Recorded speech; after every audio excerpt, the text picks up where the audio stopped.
My dear friends and professionalists, I am Uday Singh Advocate speaking.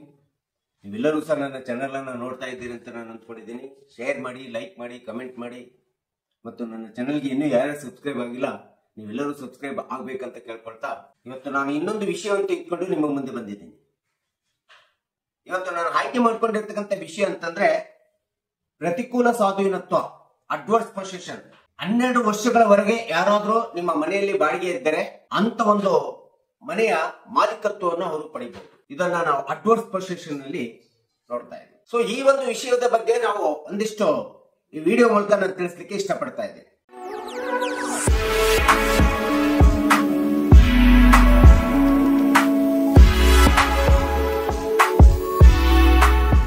ಭಾರತದ ಕಾಲಮಿತಿ ಕಾಯ್ದೆ 1963ರ ಪ್ರಕಾರ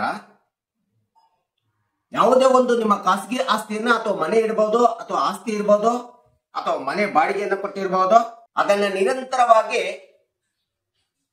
ಅನುಭವಿಸ್ತಾ ಇದ್ರೆ 12 ವರ್ಷಗಳವರೆಗೆ ಅನುಭವಿಸಿದ್ರೆ ಅಥವಾ 12 ವರ್ಷಗಳವರೆಗೆ ಕಬ್ಜಾ ಇದ್ರೆ ಈ ಕಾಲಮಿತಿ ಕಾಯ್ದೆ 1963 ಅಡ್ವರ್ಸ್ ಪೊಸೆಷನ್ ಪ್ರಕಾರ ಬಾಡಿಗೆದಾರ ಮಾಲೀಕತ್ವವನ್ನು ಪಡೆಯಲಿಕ್ಕೆ ಅವಕಾಶ ಇದೆ. ಆದರೆ ಮಾಲೀಕನಾದಂತವನು ತಮ್ಮ ಹಕ್ಕನ್ನ, ಇದು ನನ್ನ ಹಕ್ಕು ಇದೆ, ಇದು ನನ್ನ ಮನೆ, ನನ್ನ ಆಸ್ತಿ ಎಂಬತಕ್ಕಂಥದ್ದನ್ನು ಸಾಬೀತುಪಡಿಸದೇ ಇದ್ದಂತ ಸಂದರ್ಭದಲ್ಲಿ ಅಡ್ವರ್ಸ್ ಪೊಸೆಷನ್ ಅಪ್ಲೈ ಆಗತಕ್ಕಂಥದ್ದು ನಾವು ನೋಡ್ತಾ ಇದ್ದೀವಿ. ಇದನ್ನ ನಾವು ಕಾನೂನುಬದ್ಧ ಹಕ್ಕು ಅಂತೇಳಿ ನಾವು ಪರಿಗಣಿಸಬೇಕಾಗುತ್ತೆ. ಆದ್ರೆ ಅಡ್ವರ್ಸ್ ಪೊಸೆಷನ್ ಕಾಲಮಿತಿ ಕಾಯ್ದೆ ಪ್ರಕಾರ ಖಾಸಗಿ ಆಸ್ತಿಗೆ ಬೇರೆ ಅಡ್ವರ್ಸ್ ಪೊಸೆಷನ್ ಕಾಲಮಿತಿ ಇದೆ, ಸರ್ಕಾರಿ ಆಸ್ತಿಗೆ ಬೇರೆ ಆದಂತ ಅಡ್ವರ್ಸ್ ಪೊಸೆಷನ್ ಕಾಲಮಿತಿಯನ್ನ ಕಾನೂನಿನಲ್ಲಿ ಹೇಳಿರ್ತಕ್ಕಂಥದ್ದು ನಾವು ನೋಡ್ತಾ ಇದ್ದೀವಿ.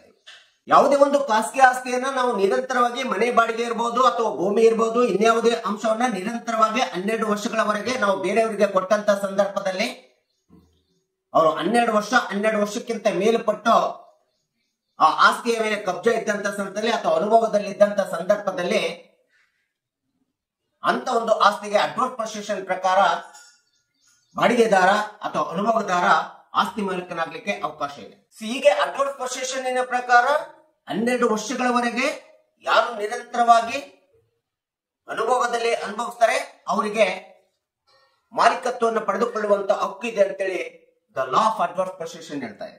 ಆದ್ರೆ ಸಾರ್ವಜನಿಕ ಆಸ್ತಿ ಇರ್ಬೋದು ಅಥವಾ ಸರ್ಕಾರಿ ಆಸ್ತಿ ಇರ್ಬೋದು, ಸಾರ್ವಜನಿಕ ಆಸ್ತಿ, ಸರ್ಕಾರಿ ಆಸ್ತಿಯ ಬಗ್ಗೆ ಅಡ್ವರ್ಸ್ ಪೊಸೆಷನ್ ಇಲ್ಲಲ್ಲ ಕಾಲಮಿತಿ ಕಾಯ್ದೆ ಪ್ರತ್ಯೇಕ ಹೇಳ್ತಿದೆ. ಯಾವುದೇ ಸಾರ್ವಜನಿಕ ಆಸ್ತಿಯನ್ನ ಅಥವಾ ಸರ್ಕಾರಿ ಆಸ್ತಿಯನ್ನ, ಅದು ಭೂಮಿ ಇರ್ಬೋದು, ಇನ್ಯಾವುದೇ ಜಾಗ ಇರ್ಬೋದು, ಇದನ್ನ ನಿರಂತರವಾಗಿ 30 ವರ್ಷಗಳವರೆಗೆ ಅನುಭವದಲ್ಲಿದ್ರೆ ಅಥವಾ ಕಬ್ಜಾದಲ್ಲಿದ್ರೆ ಅಂತ ಒಂದು ಆಸ್ತಿಗೆ ಮಾಲೀಕತ್ವವನ್ನ ಪಡೆಯಲಿಕ್ಕೆ ನಿಮಗೆ ಹಕ್ಕು ಇರ್ತದೆ ಈ ಒಂದು ಅಡ್ವರ್ಸ್ ಪೊಸೆಷನ್ ಪ್ರಕಾರ. ಕಾಲಮಿತಿ ಕಾಯ್ದೆ 1963 ಆರ್ಟಿಕಲ್ 64 ಮತ್ತು 65 ಪ್ರಕಾರ ಯಾವುದೇ ಸಾರ್ವಜನಿಕ ಆಸ್ತಿ ಅಥವಾ ಸರ್ಕಾರಿ ಆಸ್ತಿ ಮೇಲೆ ನೀವು ಸುಮಾರು 30 ವರ್ಷಗಳಿಗಿಂತ ಮೇಲ್ಪಟ್ಟು ಆ ಆಸ್ತಿಯ ಮೇಲೆ ಕಬ್ಜಾ ಇದ್ರೆ ಅಥವಾ ಅನುಭವಿಸದಲ್ಲಿ ಇದ್ರೆ ಅಂತಂದ್ರೆ ನೀವೇ ಮಾಲೀಕರು ಎಂಬತಕ್ಕಂಥ ಹಕ್ಕನ್ನು ಸಾಬೀತುಪಡಿಸುತ್ತದೆ ಅಥವಾ ಅದನ್ನ ನೀವೇ ಮಾಲೀಕರು ಅಂತೇಳಿ ಈ ಒಂದು ಆರ್ಟಿಕಲ್ 64, 65 ಸ್ಪಷ್ಟವಾಗಿ ಹೇಳಿರ್ತಕ್ಕಂಥದ್ದು ನಾವು ನೋಡ್ತಾ ಇದ್ದೀವಿ. ಸೊ ಈ ಒಂದು ಅಂಶಗಳನ್ನ ನಾವು ನೋಡ್ತಾ ಹೋದ್ರೆ ಮಾಲೀಕರಾದಂತವರು 12 ವರ್ಷಗಳಿಗಿಂತ ಮೇಲ್ಪಟ್ಟು ಯಾವುದೇ ಒಂದು ಆಸ್ತಿಯನ್ನು ಅನುಭವಿಸಲಿಕ್ಕೆ ಅವಕಾಶ ಕೊಡಬಾರ್ದು.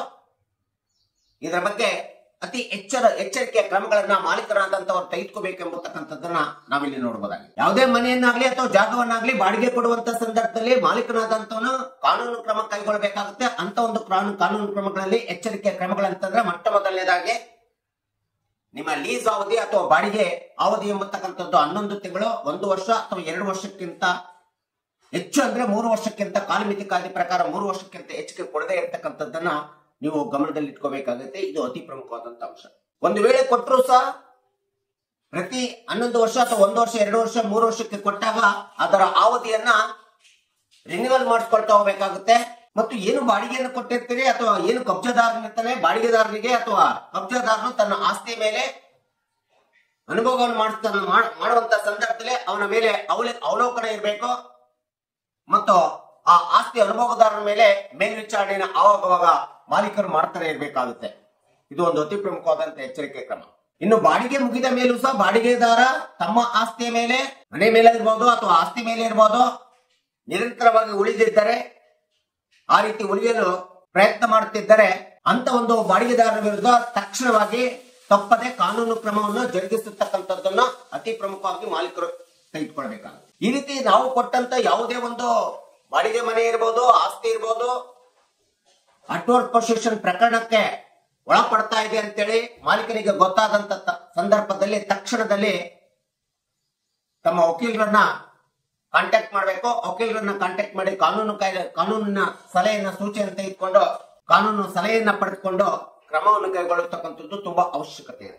ಹೀಗೆ ಅಡ್ವರ್ಸ್ ಪೊಸೆಷನ್ ಲಾ ಎಂಬತಕ್ಕಂಥದ್ದು ಲಿಮಿಟೇಷನ್ ಆಕ್ಟ್ ನಲ್ಲಿ ಹೇಳಿರ್ತಕ್ಕಂಥ 12 ವರ್ಷ ಇರಬಹುದು, 30 ವರ್ಷ ಇರಬಹುದು. ಈ 12 ವರ್ಷ ಮತ್ತು 30 ವರ್ಷ ಎಂಬತಕ್ಕಂಥದ್ದು ಬರೀ ಮಾಲೀಕರಿಗಷ್ಟೇ ಅಪಾಯಕಾರಿ ಅಲ್ಲ, ಬಾಡಿಗೆದಾರರಿಗೂ ಸಹ, ಅನುಭವದಾರರಿಗೂ ಸಹ ಇದು ಅಪಾಯಕಾರಿ ಎಂಬತಕ್ಕಂಥದ್ದನ್ನ ನಾವಿಲ್ಲಿ ನೆನಪಿಟ್ಕೋಬೇಕಾಗುತ್ತೆ. ಬಾಡಿಗೆ ಕೊಟ್ಟಂತ ಮನೆಯೊಳಗೆ ಬಾಡಿಗೆ ಮುಗಿದವರು ಸಹ ನಿರಂತರವಾಗಿ ಮುಂದುವರಿಸತಕ್ಕಂಥದ್ದು, ಅಥವಾ ಬಾಡಿಗೆ ಮುಗಿದ ಮೇಲೆ ಮಾಲೀಕರು ಹೇಳಿದ್ರು ಸಹ ಆ ಆಸ್ತಿಯ ಮೇಲೆ ತಮ್ಮ ಉಳಿಯುವಿಕೆ ಇರ್ತಕ್ಕಂಥದ್ದು, ಹಾಗೆ ಮುಂದುವರಿಯತಕ್ಕಂಥದ್ದು. ಈ ರೀತಿ ಆದಂತ ಸಂದರ್ಭದಲ್ಲಿ ಮಾಲೀಕರಾದಂತವರು ಸಹ ಕ್ರಮ ಕೈಗೊಳ್ತಾರೆ, ಕಾನೂನು ಕ್ರಮ ಕೈಗೊಳ್ತಾರೆ. ಯಾವುದೇ ಒಂದು ಆಸ್ತಿ ಅಡ್ವರ್ಸ್ ಪೊಸೆಷನ್ ಪ್ರಕರಣಕ್ಕೆ ಹೋಗಬಾರದು ಎಂಬತಕ್ಕಂಥ ಕ್ರಮವನ್ನ ಮಾಲೀಕರು ಕೈಗೊಳ್ತಾರೆ. ಆಗ ಸಂದರ್ಭದಲ್ಲಿ ಕಾನೂನು ಕ್ರಮ ಕೈಗೊಂಡಾಗ ಬಾಡಿಗೆದಾರರು ಅಥವಾ ಅನುಭವದಾರರಿಗೂ ಸಹ ಇದು ತುಂಬಾ ಅಪಾಯಕಾರಿ ಮತ್ತು ಕಾನೂನು ಒಂದು ಇದನ್ನ ಎದುರಿಸತಕ್ಕಂಥದ್ದನ್ನ ನಾವಿಲ್ಲಿ ಕಾಣ್ತಾ ಇದ್ದೀವಿ. ಎಲ್ಲದರ ಜೊತೆಗೆ ಬಾಡಿಗೆ ಕೊಟ್ಟಂತ ಯಾವುದೇ ಒಂದು ಮನೆಯನ್ನ ಸರಿಯಾದ ರೀತಿ ನಿರ್ವಹಣೆ ಮಾಡದೆ ಮೊದಲಿನ ಸ್ಥಿತಿಯನ್ನ ಇಲ್ಲ ಅಂತೇಳಿ ಕಂಡು ಬಂದಾಗ, ಬಾಡಿಗೆ ಸರಿಯಾಗಿ ಕೊಡದೇ ಇದ್ದಂತ ಸಂದರ್ಭದಲ್ಲಿ ಆ ಬಾಡಿಗೆಗೆ ಬಡ್ಡಿ ಸಮೇತ ಮತ್ತು ಮೊದಲಿನ ಸ್ಥಿತಿಯಲ್ಲಿ ಮನೆ ಇರಬೇಕು ಎಂಬತಕ್ಕಂಥದ್ದ ಮನೆಯ ಒಂದು ಡ್ಯಾಮೇಜ್ ಅನ್ನ ರೆಂಟ್ ಕಂಟ್ರೋಲ್ ಆಕ್ಟ್ ಪ್ರಕಾರ ಮಾಲೀಕರಿಗೆ ಕ್ಲೈಮ್ ಮಾಡಲಿಕ್ಕೆ ಅವಕಾಶ ಇರ್ತದೆ. ಈ ಒಂದು ಅಡ್ವರ್ಸ್ ಪೊಸೆಷನ್ ಅಟ್ರಾಕ್ಟ್ ಮಾಡ್ಕೊಳ್ಳುವಂತ ಬಾಡಿಗೆದಾರರಿಗೆ ಇದು ಒಂದು ಎಚ್ಚರಿಕೆ ಗಂಟೆ ಆಗಿರ್ತದೆ. ಎಲ್ಲ ಕಾರಣಗಳನ್ನ ನಾವು ನೋಡಿದಾಗ 12 ವರ್ಷಗಳ ಮೇಲ್ಪಟ್ಟು ಬಾಡಿಗೆ ಕೊಡತಕ್ಕಂಥದ್ದು ಮಾಲೀಕರಿಗೂ ಅಪಾಯಕಾರಿ. 12 ವರ್ಷ ಮೇಲ್ಪಟ್ಟು ಬಾಡಿಗೆ ಇತ್ತು ನಾವು ಮಾಲೀಕತ್ವವನ್ನ ಪ್ರತಿಕೂಲ ಸ್ವಾಧೀನತ್ವದ ಮೂಲಕ ಪಡ್ಕೊಳ್ತೀವಿ ಎಂಬತಕ್ಕಂಥದ್ದು ಸಹ ಒಂದು ಅಪಾಯಕಾರಿ ಎಂಬತಕ್ಕಂಥದ್ದನ್ನ ನಾವು ನೆನಪಿಟ್ಕೋಬೇಕಾಗುತ್ತೆ. ಆದ್ದರಿಂದ ಈ ಒಂದು ಲಿಮಿಟೇಷನ್ ಆಕ್ಟ್ 1963 ಪ್ರಕಾರ 12 ವರ್ಷ ಖಾಸಗಿ ಆಸ್ತಿ, 30 ವರ್ಷ ಸಾರ್ವಜನಿಕ ಆಸ್ತಿ ಮೇಲೆ ತಾವು ಬಾಡಿಗೆದಾರರಾಗ್ಲಿ ಮತ್ತು ಮಾಲೀಕರಾಗ್ಲಿ ಈ ಒಂದು ಕಾಲಮಿತಿ ಕಾಯ್ದೆ ಪ್ರಕಾರ ಸ್ಪಷ್ಟವಾಗಿ ಕಾನೂನುಬದ್ಧವಾಗಿ ಎರಡೂ ಪಕ್ಷದವರು ಸೇರ್ಕೊಂಡ್ಬಿಟ್ಟು ಕಾನೂನುಬದ್ಧವಾದಂತ ಸ್ಪಷ್ಟವಾದಂತ ಒಪ್ಪಂದವನ್ನು ಮಾಡಿಕೊಂಡು ಒಡಂಬಡಿಕೆಯನ್ನು ಮಾಡಿಕೊಂಡು ಆ ಒಡಂಬಡಿಕೆ ಒಪ್ಪಂದದ ಪ್ರಕಾರ